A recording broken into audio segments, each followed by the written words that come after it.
So when we talk about the inverted row, there's several things we need to talk about. We got to talk about bar height. We got to talk about grip width. We got to talk about what we're doing with our feet. We got to talk about overhand to underhand grip.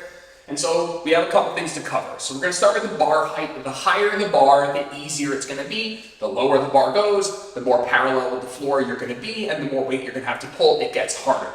And so set up the bar at a height in which you can achieve the reps that we want with full range of motion. Now, full range of motion here is going to mean roughly chest touching the bar, and not just any part of your chest, the lower part of your chest. I don't want us pulling with the bar up high above the collarbone or in the neck. We want to target our lower chest to the bar with our elbows slightly tucked, which you'll see in a minute. And so we're going to have our hands roughly set at shoulder width or just outside. We'll talk overhand, underhand in a second. Step underneath the bar, and we are going to use straight legs, or as straight as you can while feeling stable. And so as straight as you can while feeling stable. Lean back and pull your bottom of the chest to the bar. Bottom of the chest to the bar, elbows slightly tucked. Now, when we talk about which grip to use, overhand, underhand, should I use my Angles 90? If you own Angles 90, I'd really like you to use them. Having that neutral grip is going to be really nice and really comfortable.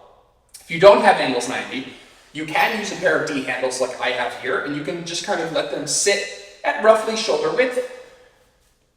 And then as you get underneath the bar, you can have that nice neutral grip. Now, if you're using Angles 90 or the D handles, your chest is not going to touch the bar, and so just pay attention to making sure you're using full range of motion, going all the way down, pulling up as high as you can. Now, when it comes to progression, your number one form of progression is going to be lowering the bar as you can complete the high end of the rep range with full range of motion. So if I have you doing 8 to 12 reps, if you're doing sets of 12, full range of motion, and you need a form of progression, bring the bar lower. So I'll show you an example of what that looks like. Right now the bar is roughly just below chest height for me. We're going to bring it down a couple notches and you'll see how that makes it harder.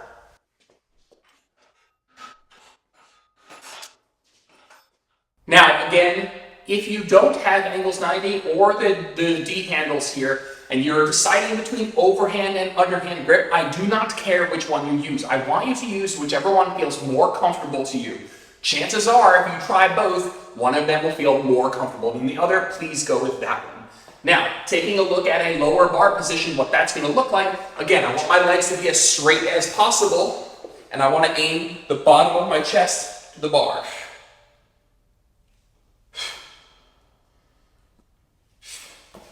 As you can see, it's much harder that way. If you guys are getting to this position where your body at full extension, your back is almost touching the floor, and you're still maxing out the reps, and you need to make it harder, the next step for you will be elevating your feet on a bench, and so let's take a look at what that looks like.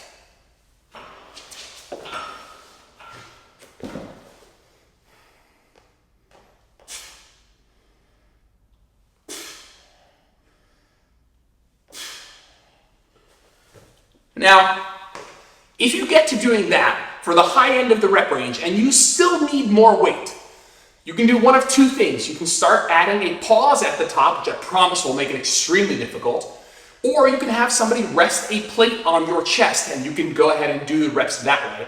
And so your first form of progression is going to be lowering the bar until you get to a point where I am here, where your back is almost touching the ground at full range of motion, or at full extension at the bottom. And if you still need to make it harder, start by adding a pause at the top. And if you still need to make it harder, meaning if you're still doing the top end of the rep range, even by adding a pause at the top on all your reps, you could have somebody add a plate on your chest, or you can look in the exercise description for the swaps.